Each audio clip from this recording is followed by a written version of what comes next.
Proactive. Carrie is already here. Hi there, everyone. Thank you for coming today. I'm so pleased to have Jason Gerardo with us. And our word of the day is proactive. I know it's been a couple weeks. Everybody kind of got a little bit more involved because of the holidays, the New Year's, but we're better than ever and looking forward to a strong 2025 for everybody. And comments are available as far as chat. So feel free to, give us any questions that you might have or that you want to make us a little bit more relevant by addressing your needs at this time. Again, the word's proactive. If anybody has any definition of what that means to them, feel free to contribute. Carrie is already commenting. Hello, everyone, and Happy New Year. Well, the same to you. And our starting joke is, what did the light bulb say to the generator? I really get a charge out of you. Well, that's a good way to start a new year with a little bit of levity. So with that, I'll turn it over to Jason. And Jason, why don't you catch up, because it's been a few weeks, and would like to hear what your initial thoughts on proactive is. Thank you. Well, thank you for having me on again, Don. Happy New Year to everybody. It is great to be back on the air and in front of everybody. And I would love to hear kind of how everyone's doing in this new year, and love to see the comments come through, because obviously it helps our conversation and helps us kind of connect with the community as well. It's been an interesting year. It's been an interesting holiday season. I decided to proactively make my schedule to where I can spend more time with my wife. She works in tech and she gets a lot of time off. And over the past several years, starting my own business, I've really been focused on I have to work and chasing the business. And this time of year, for those in the mental health field, this time tends to be a little bit slower. People taking vacations and kind of checking out and spending a little more focus on others instead of within. And I've kind of talked about that if you follow my posts and we're connected on LinkedIn. So it's a little slower. I did have some consistent clients through December though this year for the first year. So that was nice to keep, like this. We're coming back after several weeks off. You have to kind of get your rhythm again. I was able to keep my rhythm and stay with my clients and kind of keep the focus on where they were at and where they were going. And personally, I just scheduled time. I took time with my wife and enjoyed the holidays for the first time in a long time. I did 26 years in retail leadership, and this time of year I was never at home. I was always on the run, always working. And then when I went to my own business, my focus was on my business. So this year I made the conscious decision to just really be present and be there for her and spend time with my dad and my stepmom and be able to see my family. So it was a good holiday. It was really good. It was very relaxing and really decompressing. So I enjoyed that. Back to it, now it's once again finding that rhythm and getting in there. It's so proactive. As we look at the new year, everyone gets those, not everyone, but most people get resolutions, and I'm going to do this. And, we kind of joke, new year, new me, and that's over there. But people tend to take a little more control of their lives this time of year, which is amazing and which is great. In my world, we talk about being at cause or effect. Are you at cause for your life? Are you making things happen? Or are you at the effect of what's going on around you? And things are happening to me, and if only this wasn't this way, I could do stuff. But really taking the opportunity to say, I'm driving the bus is the saying that we use in NLP. I'm driving the bus, I'm in charge. And so it's great that you get that taste this first part of the year. You really take action. You well, what do I want? Where, when I start with clients, I say, where are you at? Where do you want to go? Now let's make a path of how you're going to get there. And this is the time of year when people like to do that. And so this is a great opportunity for me to work with folks that may not normally see that, because the challenge is that, as we say jokingly, life happens. As things take place and things come up, you kind of you get into your own cycle, and you're and you kind of forget about it, and you forget that you have the rudder. That the ship, you are driving the ship as well, and sometimes you become rudderless. And so the main thing I would say about being proactive is let that be the first step to taking control of your life and having the life that you want. Yeah, that's a great starting point, and it brings a lot of thoughts and ideas to mind, because in some ways being proactive is trying to get ahead of things. Right. And a lot of times when you're in a cycle or a routine, you tend to either get ahead or behind things, and you're always trying to catch up to something that was never a standard or a goal. It's just a matter of your pace. When you see yourself slowing, you tend to speed up, and vice versa. The beauty of the end of the year or some time off is a chance to catch your breath, reflect, review. Seems like anything with re is the beginning of pro, right? So Yeah. once you figured out what is important, what can now be built on what you've already done, because doing the same thing over and over again will pretty much get you what you've been getting. And sometimes you got to do more just to stay the same based on the world changing and everybody else changing. So it is a little bit of a competitive, or could be considered a motivational element to it. And then really being honest with yourself. And too many times you get caught up in other people's opinions, what other people are doing. You start comparing yourself. And a lot of times that's not fair to the challenge ahead. It's more about who's in that circle that you're viewing. So there's always someone bigger, better, faster, richer. You'll never win that game. But if you focus on what's internally satisfying and motivating, then you can find satisfaction and happiness, which ultimately should be the end goal of your activities. Yeah. So, I took the last couple weeks, and you kind of sort out what you do well, but what means something to you. Yeah. And just because you can do it or you're good at it doesn't mean you should do it. Because then the question is, who are you doing it for? Right? Are you doing it for people's approval? Or are you doing it for other people's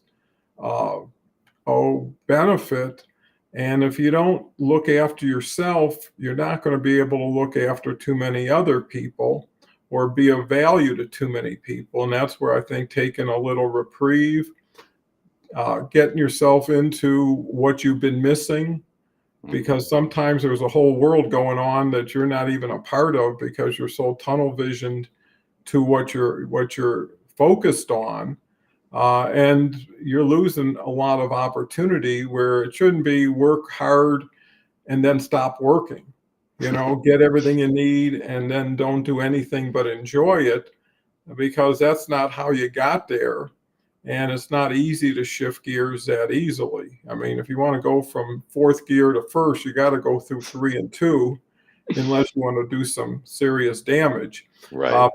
Let's talk about Carrie right now. Carrie says, I know a little bit about being proactive. When I got out of the Navy in 1995, I just sat on a couch and just not sure what happened. Then something clicked and I would get to do things like work and other things. And now I am early to do things, try to get things to boss earlier. Just like when I work at the church, I try to see what is needed and give a list to what they need to get for supplies that I use and what the church needs, also trying to get that way for getting a job.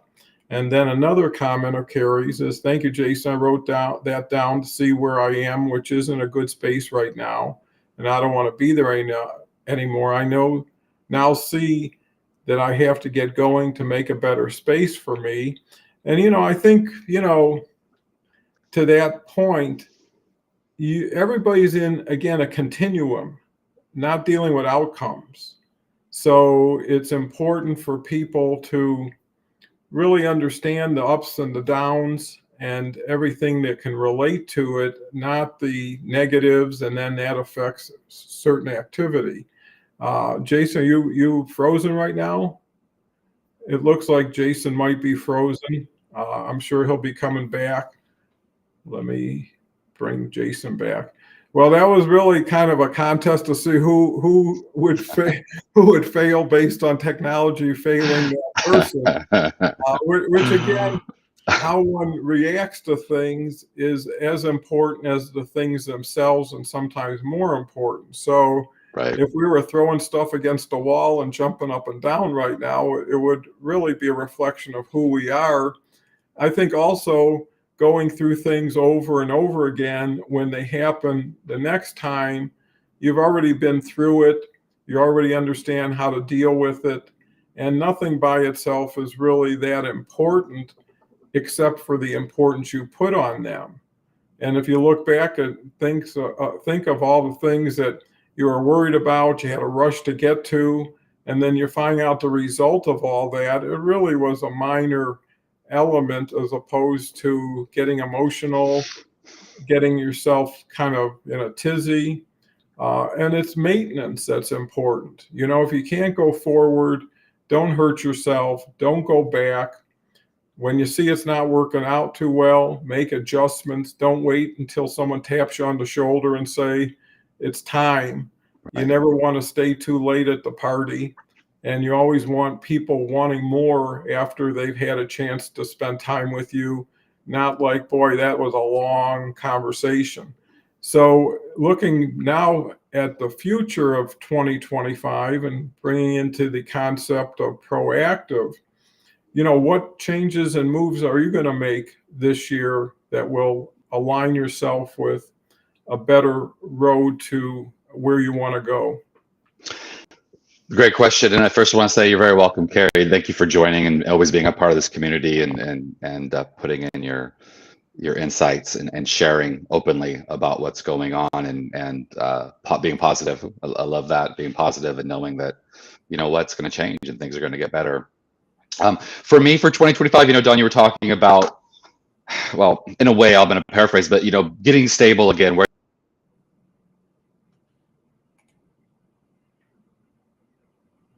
little bit of a hiccup here. So go ahead. The biggest, there we go. I don't know if I'm still here, but I'll talk until You're here. One of the others shows up. So the biggest thing for me for 2025 is really looking at where I'm at and taking that as my base and saying, you know, what have I learned over the last several years? How have I grown? What lessons have I learned? What's shown up in my life? What hasn't worked? And using that as the base. That's where I'm at. You know, I had a CEO that for a company a long time ago, and we didn't really get along really well. He's coming from a different industry from what the industry that I was working in, and he took over because he worked for venture capitalists, and he had different ideas. And different's not always bad. Different was good, and he did some good things. But he was trying to run the store as a grocery, and we weren't grocery. But he was a very smart man. Very intelligent, much respect to him. And one of the small things that he said is, you know, people see the ceiling, but I look at the floor, you know, see it as a floor, not a ceiling. So not seeing things as, oh, that's as high as I can go, going, well, no, that's where I'm at and I'm going to go even further. So that's kind of what 2025 is for me, is not only going further, but making the right decision of what I'm going further in.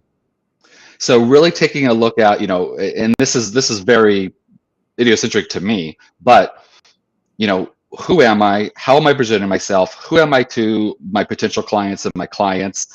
And how do I want to present myself? And then growing that. You know, sometimes we have a vision of who we are. And like you said, you know, just keep doing things to try to do things. But what works and what is working and how is it really being portrayed and seen? So using that as a stepping stone to my next bit of growth and then taking action based off of that. So that's where I'm really at this year, is really being clear on who I am, what I want, how am I going to get there? You know, I'm looking this year, last year I dabbled some stuff. Last year I did some retreats, I did some classes, I did some different events. I'm a speaker now, you know, for this one group. I'm working this with Yellow Cares, with hospice. And I'm looking at, okay, so how does that all come together? And what more can I do within that to grow that? So that's what this year is taking those lessons and making something happen based off that. Yeah, that's fantastic. You know, and I'm looking, again, based on what you motivated me to think about while you were talking, is going back to your original why. And, you know, if you don't really appreciate why you're doing what you're doing, but you're just following your last step, which is moving, I don't know, forward, but it's moving when you say your next step. The key is to re-examine your why, because a year ago, your why should have been different than it is today based on what you knew then and what you haven't had a chance to do after that first why. Right. Now you're coming back around, and it's just like checking your instruments before you start to take off. Is why am I doing this? What do I expect from it? Like you said, the initial questions you ask when you get started, kind of where are you? Where do you want to go? That's a good question for yourself. Yeah. And why do I want to do this as opposed to something else? Now, what I did come up with is understanding it's better to go with the flow than against it, or to go on your own. So, like, live streaming to me is the highlight of efficiency and performance for being a LinkedIner. Right. Right? You can poll, you can post, you can write articles, and they're all have their value. But there's something everybody else is doing, and sometimes doing even better because that's all they've ever done. Right. Well, by incorporating live streaming, that puts you in a different orbit. It's a rarefied air, but you're getting to talk live, especially in an AI-oriented world.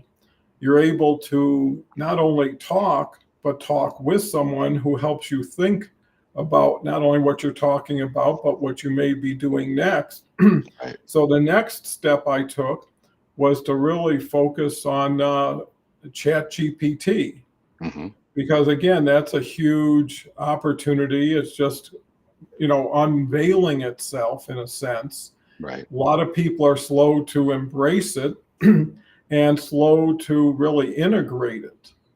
So if you can now take something like live streaming, then add Chat GPT, let's say, or other AI tools you may want to use, into how do you promote it? How do you support it? How prodigious can you be by using it? So that's kind of, what I'm starting to look at. And why not focus on where you can get more done with less time, less work, and gain higher degrees of performance. And I think, learning is really an important aspect of being proactive. So, again, change is valuable. And yeah, I was just mentioning how, again, going into Chat GPT is another resource that I'm starting to use. Right. I just launched a newsletter the other day. So now I've got 3 newsletters going on. Nice. And that's great because each newsletter applies to a different area. Mm-hmm. I'm ultimately, pretty soon, probably in a week or two, going to add a Chat GPT to LinkedIn newsletter. Nice. Go where the people are going, go where the people are learning, go where the people are growing. And you got to always, to be proactive, you got to keep moving upward and in the right direction. Right. Getting better at what no one cares about is easier, but it's not as beneficial because you're cutting yourself out from the flow. And also people want to learn, and if you have something to teach, you have more value. If you have something to rehash, then you're like everybody else, and maybe you have to depend on your personality or your connections. But being dependent seems counterintuitive to being proactive.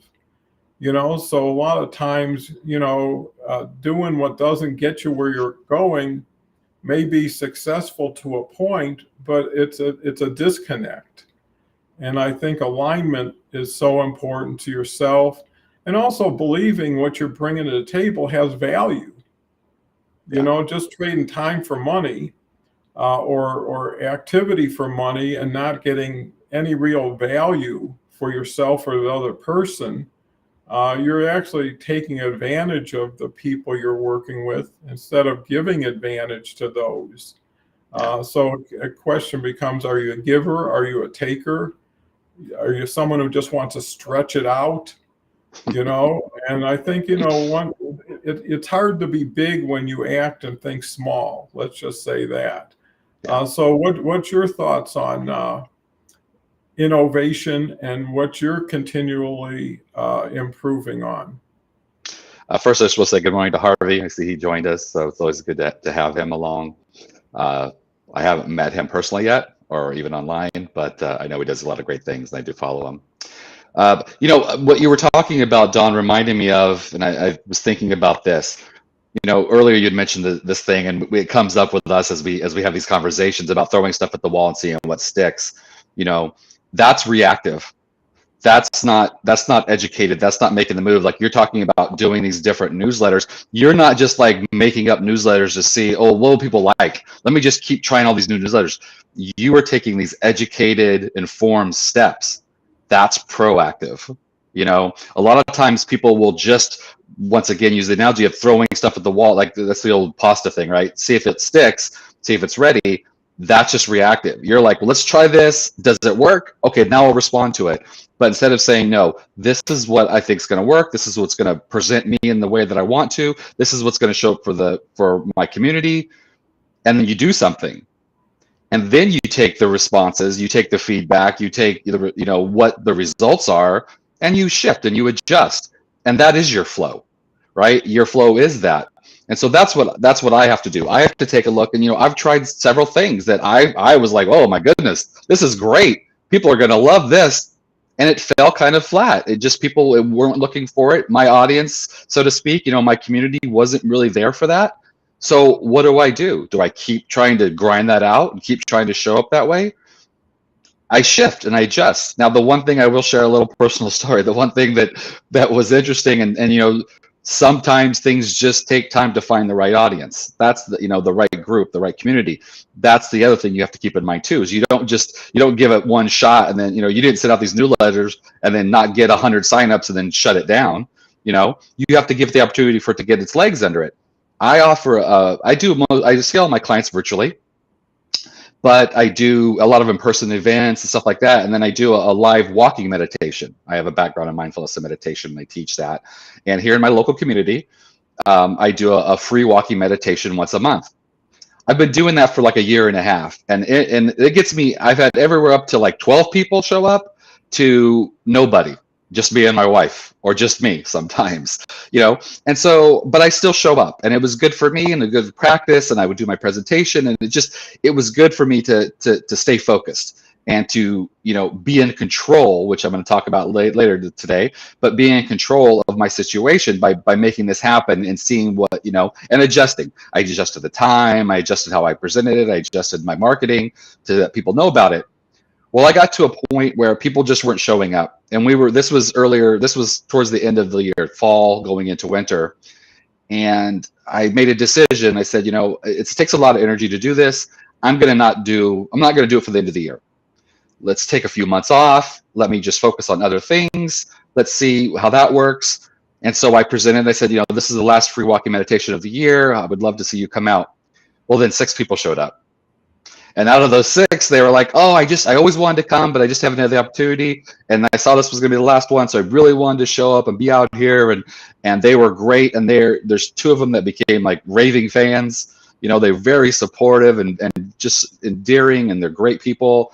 And they show up. And so I said, hey, if you're going to show up, I will show up for you. I want to be here for you. So I ended up doing my walking meditations all the way. So sometimes when you're not sure, sometimes when you make an informed decision, you have to then be able to say, oh, here's my feedback, and let's shift. So in a way I reacted to it, but in a way it was already on the plan, and I had to readjust my plan based on the new information. Yeah, I think you cover a lot of ground there, Jason. And I also want to recognize Harvey. If you don't know Harvey, you definitely should. He is a quality example of what being proactive is. He's always learning, growing, changing, adapting. And you want to be with people like that. Yeah. Because you get better when they get better, right? And if you can help them get better, then you've added more value. And it really is that tight circle that you want to keep working with, not the superficial, not the people who grab and go. but the people are there to participate. And to your story, it's hard to keep giving when you don't have reaction, when you don't have participation, right? You say, why am I doing it when no one else is coming to see me? And you do yourself an injustice because, it's better to query those people and say, okay, even people used to do things that you want to continue to work with, is how can we adjust, right? Maybe I've gotten to a point where I overshot or I undershot. And if people can actually say, hey, here's this and here's that, well, that helps you readjust, but it also helps you relate. Harvey also comes back and with thanks, Jason. Feels like we met already. I'm looking forward to doing so in 2025. And that's part of networking, part of giving people credit. I remember participating just a week or two on somebody else's show and providing comments and never even acknowledged or recognized the comment. And that definitely is not going to endear me to want to continue to visit those types of shows. And I know Harvey was instrumental in helping this show by his dedication, by his contribution, which then led itself to his own shows. And I know on Tuesdays and Thursdays following this show, Harvey has his, today is his brand story show where he has franchise brands come on and tell their story and open to comment. And actually next Monday, I've got a time set up to talk with Harvey. So good to see you, Harvey. You're an inspiration to all of us, and look forward to making 2025 a very powerful and important collaborative year. So if you have a chance, follow this show with Harvey's show. And I think even if you're not 100% into franchising, you're definitely going to get some quality takeaways, meet some interesting people, and help yourself with your 2025 plan. We've got a gentleman here, Parul Popat. Hello, champions. Welcome. Great to have you. And again, changing is growing. And sometimes you got to give up to get. You can't sit on the middle of the fence and you're not on either side of it, and you got to make a determination. Sometimes you give up a little to get a lot. Sometimes you give up a lot to get a little, but that could be a foothold that starts to move you in that right direction. And there's no fun to some extent without change. I remember when I was a kid in college, pinball machines were a big deal. And I was pretty good at it. But when I mastered a machine, I went to another machine. Because although I could play for free all day, it was not challenging enough. And that's the key, is where are you in life? What's important to you now? And what doesn't always mean what should be. And if you take that time to be in a continuous change situation, and most people say make incremental changes on a daily basis, learn one more thing today, meet one more person, take a chance on something new.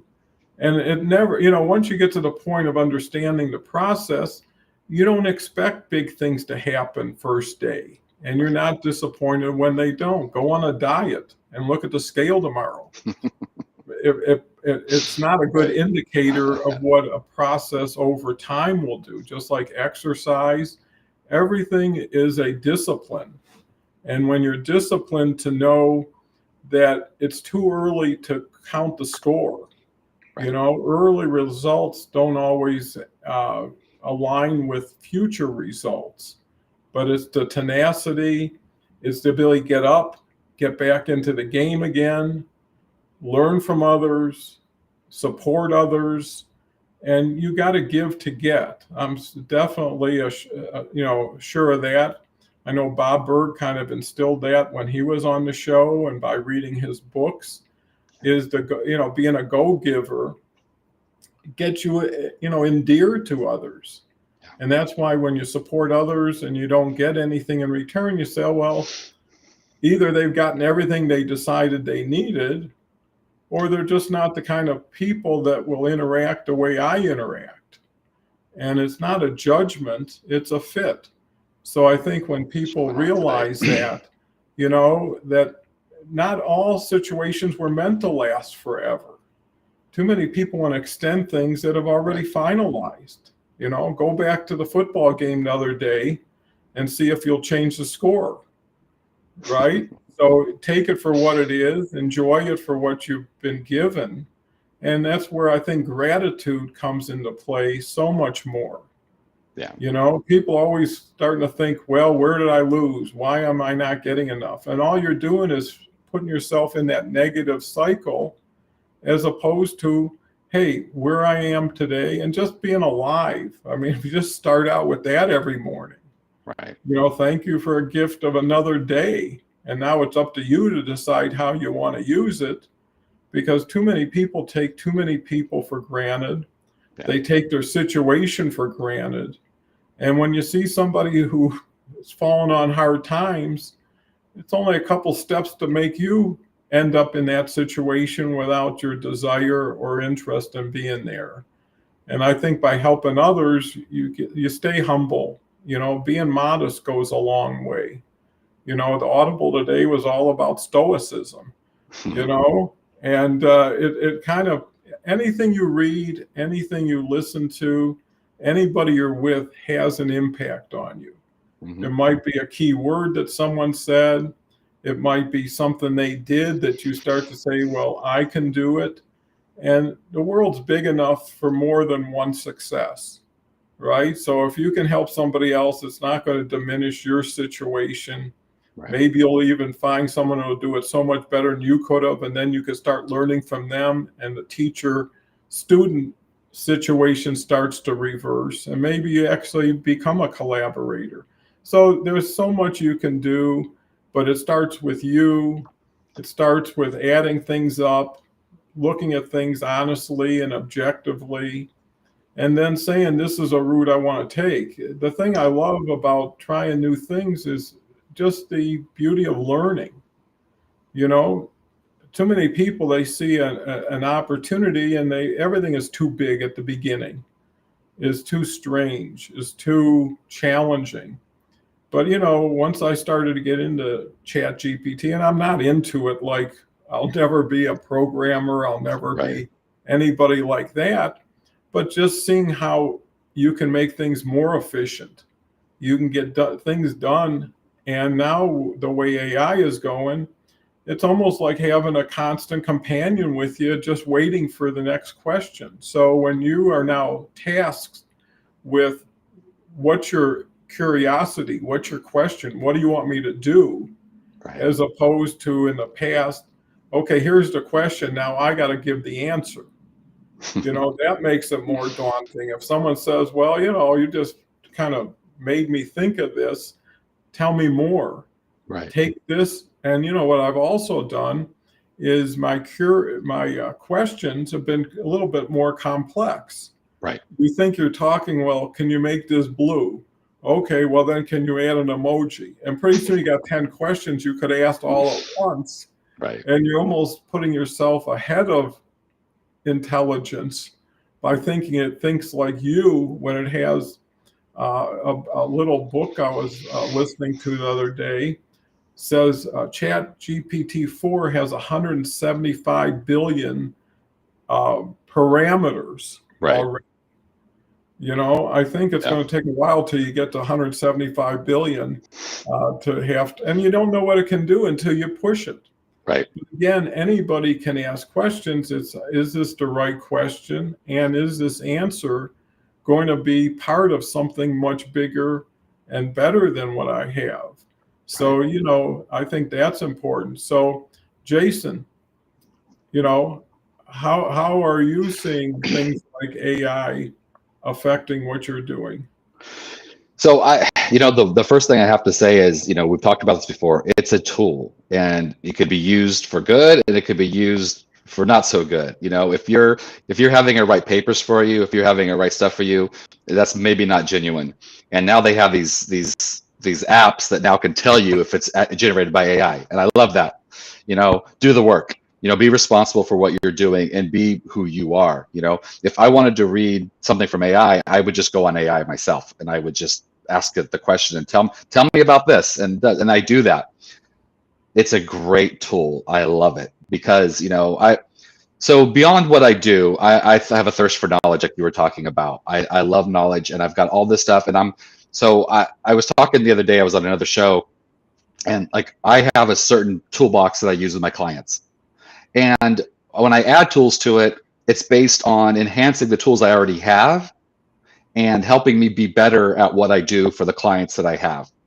But me personally, I'm on a search. I'm on a journey of knowledge. I'm always trying to figure different ways to look at things. I'm trying to generate my own plans, my own modalities, my own programs. So within that, ChatGPT specifically is the one that I use. And Deepak Chopra just came out with his own AI now. He's just came out with a book about AI, which you might want to check out. And it talks about the spirituality and how it plugs in. And he has his own AI website that you can go and ask Deepak questions. And my wife does it. I've done it a couple times. My wife uses it. It's interesting. So obviously endless ways to use AI.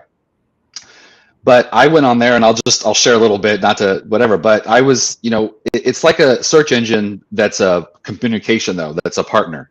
So I'm thinking about quantum, I'm thinking about the universe, I'm thinking about kind of bigger picture stuff. And I said, well, what's Einstein's, why does Einstein say that nothing can go faster than the sound or than the speed of light?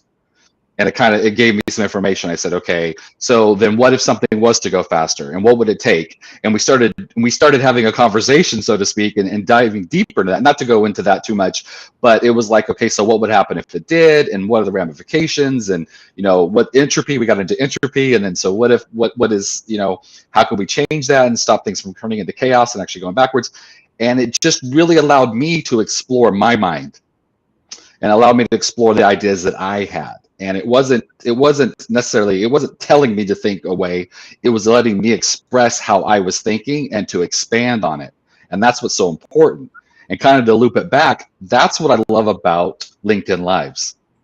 It gives you the opportunity to expand the way you think and to hear other people's input, and then to maybe ask questions and say, well, what's that about? And then to dig deeper. Something that, and this is kind of off topic, but it's on topic, and something I wanted to share. When I joined, Don, when we first met, of course I looked you up, and I kind of looked at your LinkedIn profile. I'm not a stalker. I looked at your LinkedIn profile and kind of saw your background and stuff, and I'm like, oh yeah. And then we talked and got to know each other, and things show up, and people might not realize what you've done in your career and how much you've achieved and how much the wealth of wisdom that you have. So if they happen to stumble across your program, they're blessed because they get a chance to have a chat with you, where you're someone that I highly respect, and you've accomplished so much, and you have so much wisdom and knowledge to share, and we have the opportunity to plug into that every day every day that you have a show. And that's the great thing about LinkedIn Live. And then we can expand, and then within conversation between each other, we can grow. And to kind of loop it back further, that talks about when you take action, taking informed action. That's the most important thing. And these kind of shows and AI could help you to have a great start as you expand. Well, that's very kind of you, Jason. Well appreciated, because I also feel the same way about you and Harvey and Kelly and all the people. I mean, January 19th will be 2 years since me and Kelly started doing shows together. And I think, except for just a few situations, we haven't missed too many Thursdays. But I've been able to embrace and actually become a lot of everybody I've been spending time with. Right. There's Harvey, and like I say, and his perseverance, tenacity, ability to do things under all kinds of challenging circumstances and do it in a fresh, happy way, where you can read people over time. Right. And it is refreshing to be able to pivot from something you were really very good at, but that was before. Right. Too many people can't pivot, and they forget that where they are now isn't where they were, I mean, I'm sure there's people who were generals in the army that probably still dress up as a general, even though they're only by themselves in their room, but that's who they want to be and stay with. And a lot of times everybody starts at the beginning, even though, someone might have topped out at the top. And, I think relevancy is so important to being proactive. You want to be important again, but in a different way. And, my success took 37 years. I've only been into LinkedIn Live for about 2.5 years. So I'm still very small relative to where I could be. But, the second and third time around are the most comfortable because you really don't have a lot to prove at that point. And, you can start fresh again, and I believe legacy is a real drag on everything. I see Carrie has another comment. Carrie says, last week I told AI in the search engine and I told it to have a great and cheesy day, and AI laughed on the screen and told me that was a great way to say great. And that proves itself right there, that although it's machine learning and it's from so many other experiences that it's compiled, it can still have a personal effect and impact on people, and have somebody who's your friend whenever you want them, who's your assistant whenever you need them. Yeah.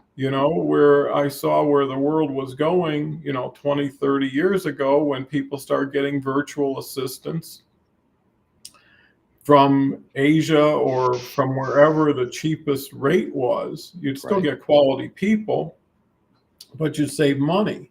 Right. Now everybody has access to that power. I know ChatGPT is free on their one version. I decided last week to move to the paid version because I was using it too much, and it was coming back and saying, well, you've hit 4 your hours. Come back in 3 hours. Yeah. And, at one time, even with Spotify, I had the free version. And, at a certain point, I got tired of hearing all these Ozempic commercials.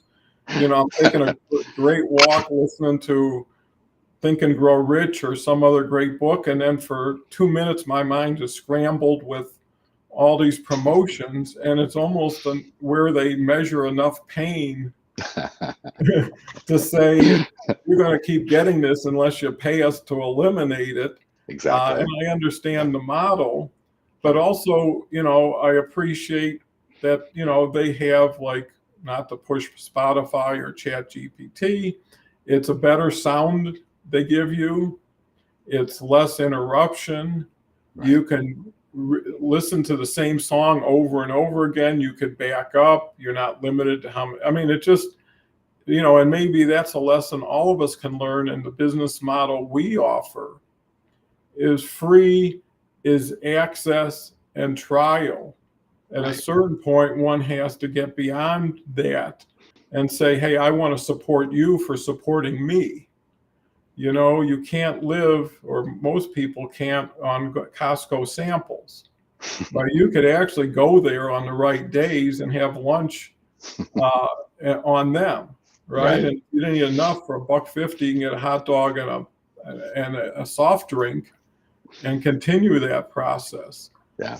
Actually, we're off subject somewhat, is, once in a while, me and Anna, well, almost every week or two, we'll end up at Costco and we'll end up with a pizza that we'll take home. Yeah. And I was thinking, well, a big pizza for $9.95, and they put a pound of real cheese on it, I found out. An individual could eat for a week if they limited themselves to one slice a night. Well, that's $10 a week for a meal, right? So, and at the same time, they have opportunities. You can buy a 5-pound bag of crab legs for $200, and get you there. So it's really understanding how to build a better mousetrap without really hurting the mouse. How do you get someone in, get somebody up, and then give them something better that they can choose? And now the responsibility is on them, since they've had this opportunity of access, knowledge, integration. And at a certain point, you got to ask yourself, well, where is my value? Right. It was interesting. I started out in retail and then transitioned to e-tail and then big marketplace players like Walmart and Amazon. And in the beginning, people would come in the store, mostly trades guys, because I was a tool place. And they would always say, well, I know what it cost you. This tool cost you 50. You're trying to get 90.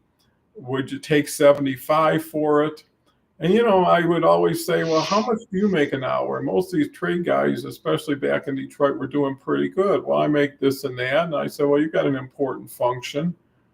But do you understand? It's not what it costs me. I've got rent to pay. Right. I've got everything you got to add into it. And I deserve to make a living. Right? And when does that happen?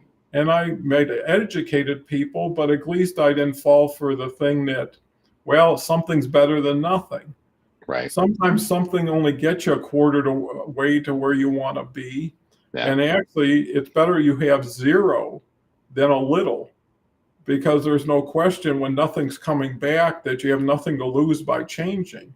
Right. The hardest thing, getting back to proactive, is being at the top and saying, it's not right for me. I know I'm not fitting in here, but I'm making a ton of money, to leave that. Because how do you come home and say, well, honey, we're living this great lifestyle. This job or this position doesn't fit me. I'm quitting tomorrow to pursue something I've always wanted to do. Well, that's not easy if you depend on that money. Right. And I think that's another reason to be modest and have humility, is when you don't need a lot, you're not a victim of a master that really doesn't have your best interest in mind. Yeah. And also, as you get older, you decide there's certain things I just won't do for money. I don't care. I mean, in other words, I'm sure everybody can come up with, well, I'd never do that. Give me $100 million. I would never do something like that, because I probably wouldn't be able to live with myself. And I don't need $100 million. Right. So it always comes back to, what do you need? And you need to cover yourself. But to your point, success in the past should give you some confidence. And my son was really instrumental in straightening me out, but informing me.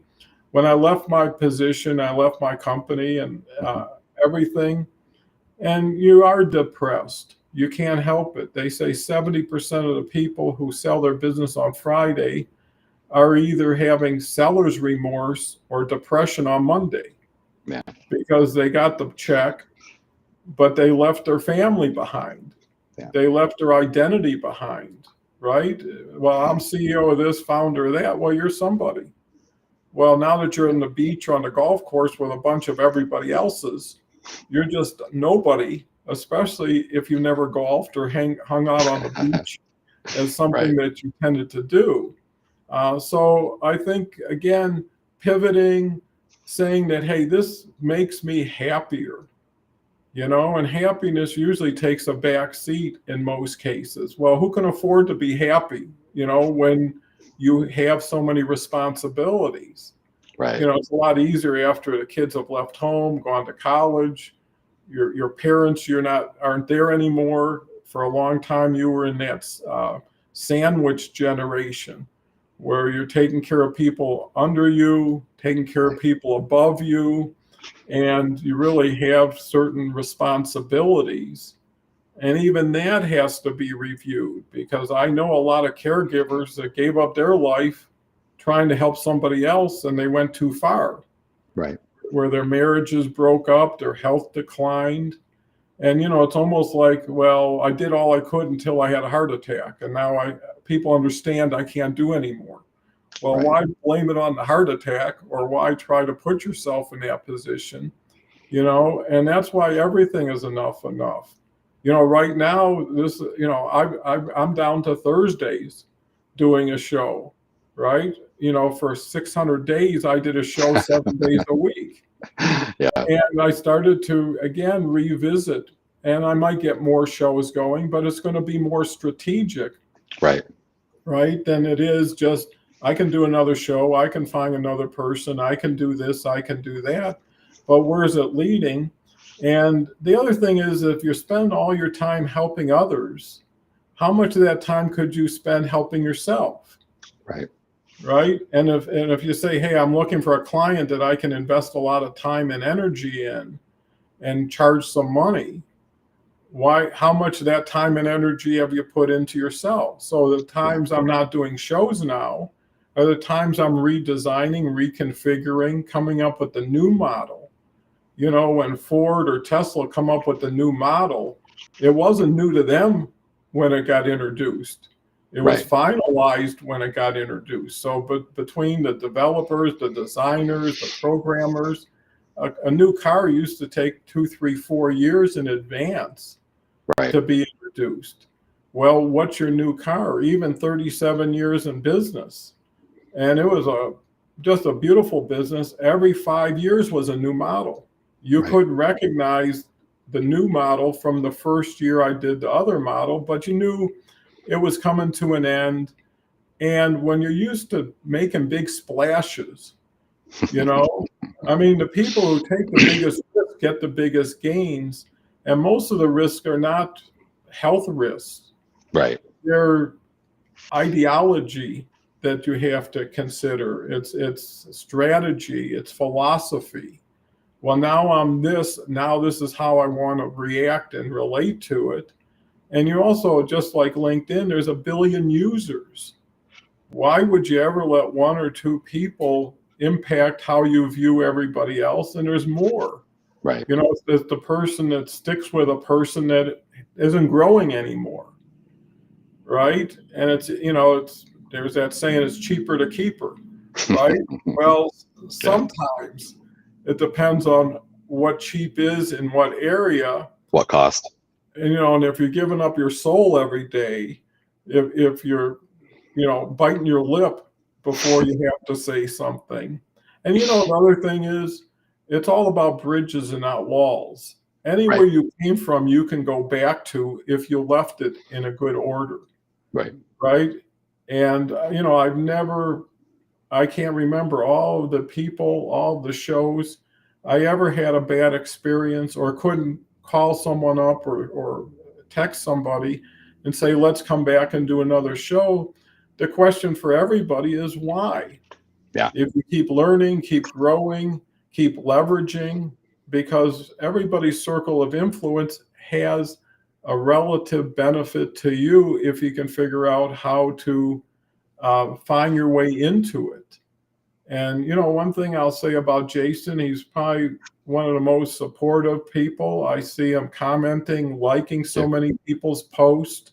And that shows up. You know, unless someone's like I'm doing now, shares it, someone's just doing it because that's who they are, not just because of what they're going to receive. But it's nice to Right. know people acknowledge it, Yeah. recognize it, because everybody needs encouragement. Everybody needs a little pat on the back.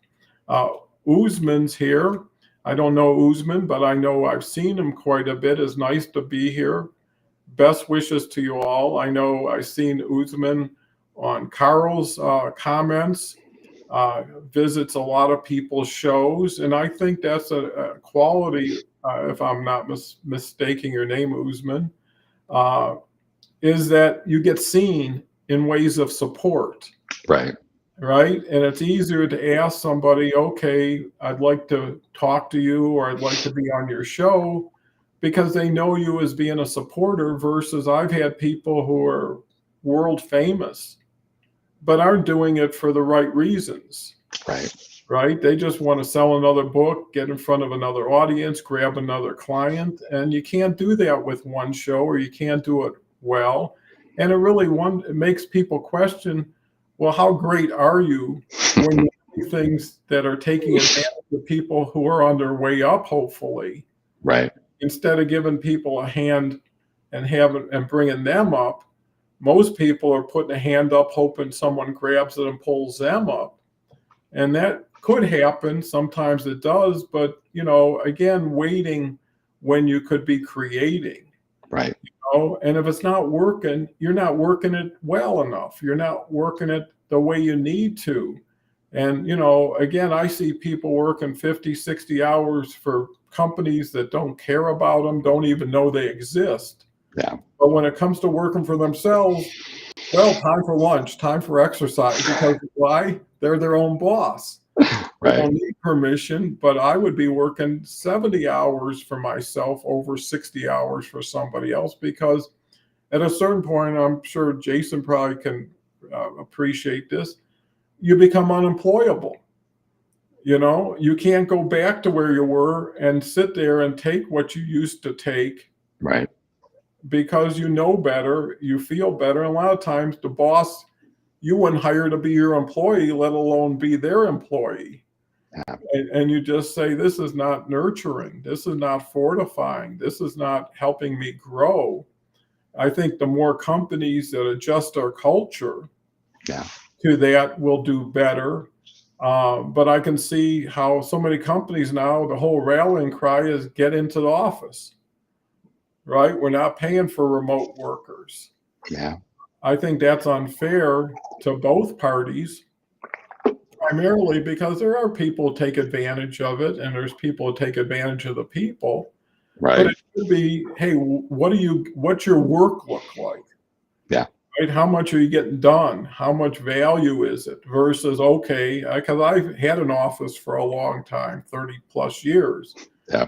Getting up in the morning, getting dressed, driving, parking, getting into your office, passing the water Cooler coffee maker, right? And having to hear the latest gossip, then having people come in your office with whatever reason, and then end up with endless meetings that drag on. And then you go home, and by the time you're home, you're so tired that you don't want to look at your work anymore. Right. Right. So wouldn't it be better if, like, hey, I work better when I'm not disturbed. I work better when I work on my own. I know both my kids are kind of remote workers, and they're working at 2 a.m. They're working on Saturdays and Sundays. Why? Because they got more room Right. to fill, and now they can still do what they do. So again, it's all about fit. There is no real right or wrong. It's all conditional, it's all situational, but it does require communication. Right. No one's going to know what you feel or know until you share that with them. And that also tests who you're with, because if you don't get a chance to have an audience, if people aren't really paying attention, or after hearing and understanding what you have, it says, doesn't matter, it's still this. Well, it kind of gives you an indication of what the future is going to bring. And I'm not saying everybody should quit what they're doing, but This is a wonderful time to have multiple channels and streams of income where you can still do what you're doing, learn as much as you want on your own, do as much as you can without disturbing or interrupting what you already have. But again, a lot of this comes through knowledge that you acquire, whether it's ChatGPT or Google, or just listening to live streams like this, or reaching out and meeting people. So, when we're talking about proactive, there's a million ways to start. It all starts with, like the Chinese proverb, a journey of 500 miles starts with one step. Right. Well, that still is true today, but it's easier to take those steps than ever before. Right. Why not be at the front end of change instead of the back end of change? We're about 58 minutes. I'm really appreciate coming back to the show. It's been a couple weeks. You get a little bit out of practice, and that's why consistency is so important, because, hit and miss, it just doesn't build as well. So Jason, final thoughts? Yeah, so just one quick thing on there, yeah, and being an entrepreneur or having your own business is great, but it's not for everybody. So definitely, like you said, find it where you find it, and if you're working for a company that isn't fulfilling and isn't really getting you where you want to go, maybe there's another company out there. And if, working for someone has its benefits, it definitely does, and find what works for you, but being proactive, continue to grow. If someone says, oh, I don't have a career, I have a job, well, they're not looking at it, the mindset's off. Wherever you're at, use it as a learning experience. Use it as, I'm gaining knowledge, I'm gaining information, I'm gaining what I need to move to what I want, so I'll leave that there. But what I want to say for the final closing here about proactive is, the thing about being proactive is control. And the number one issue when it really comes to negative mental health is that you don't feel that you're in control of your life, of your situation, of people, and whatever. So taking those steps, being proactive, puts you in control. And I guarantee you, by just taking that one little step, like you said, something that you figured out, something that you want to do, and doing it will make you feel a lot better. Well, I couldn't have closed the show any better than Jason just did. I want to thank everybody for being here. Again, next show will be next Thursday. In the meantime, if you like, I've started to put out some quality newsletters. I'm posting every day. If anybody needs to, I'm always accessible. So with bringing Jason back one more time before I say goodbye to everybody, have a wonderful year ahead. Be proactive. Take the right steps for you and for those that are important to you. Don't worry about the critics. They're never going to leave, and, get happy. Life is worth living and worth enjoying. So with that said, go out and make yourself a very proactive day. And hopefully we'll talk next Thursday and we'll have more of the gang back with us. Take care